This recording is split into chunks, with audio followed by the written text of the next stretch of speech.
EVM यानी कि electronic voting machine. ये वो मशीन है जिसकी चर्चा भारत ही नहीं बल्कि पूरे विश्व में होती है।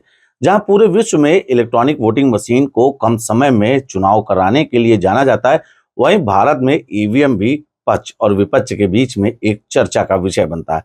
जहां विपक्ष लगातार इस बात को उठाता रहा कि ईवीएम से पारदर्शी चुनाव नहीं हो सकते हैं, वहीं भारतीय जनता पार्टी लगातार ईवीएम के पक्ष में बात करती रही। वहीं अब भाजपा के एक नेता का ऐसा बयान सामने आया है, कहीं ना कहीं लोग उसे अजीबोगरीब तर्क मान रहे हैं। दरअसल भाजपा के नेता का मानना है कि ईवीएम का प्रयोग होने से कई लाख पेड़ों की जान बच सकी है। नमस्कार दोस्तों, मैं नितेश मिश्रा और आप सभी देख रहे हैं मुझे अनादि टीवी के डिजिटल प्लेटफॉर्म पर।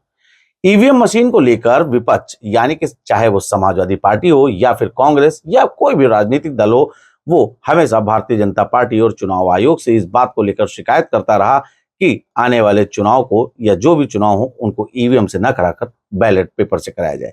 बैलेट पेपर चुनाव की वह व्यवस्था थी जिसमें पहले भारत में बैलेट पेपर के माध्यम से इंक और स्याही का प्रयोग करते हुए मुहर लगाई जाती थी, जिनकी काउंटिंग होती थी। हालांकि इस प्रक्रिया में काफी ज्यादा समय लगता था, लेकिन जैसे ही भारत डिजिटल की तरफ अग्रसर होता गया, उसी के क्रम में भारत में भी ईवीएम का प्रयोग शुरू हो गया।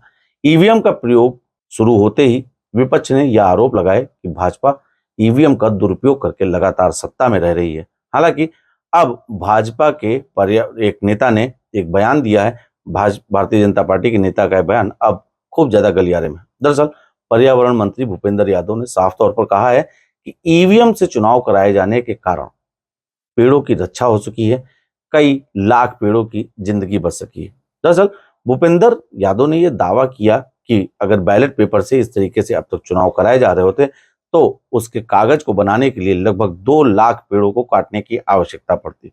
हालांकि उनका यह भी कहना है कि जिस प्रकार से ईवीएम से चुनाव हो रहे हैं, इससे पेड़ों की तो जिंदगी बची है, जिससे पर्यावरण का संतुलन भी बचा रहा है और इसी के कारण ईवीएम के चुनाव को वह फलदायी मान रहे हैं। बहरहाल भाजपा के इस नेता का, पर्यावरण मंत्री के इस तर्क का आपको पास क्या कुछ जवाब है, आप क्या कुछ कहना चाहते हैं, हमें हमारे कमेंट बॉक्स में जरूर बताइए। धन्यवाद।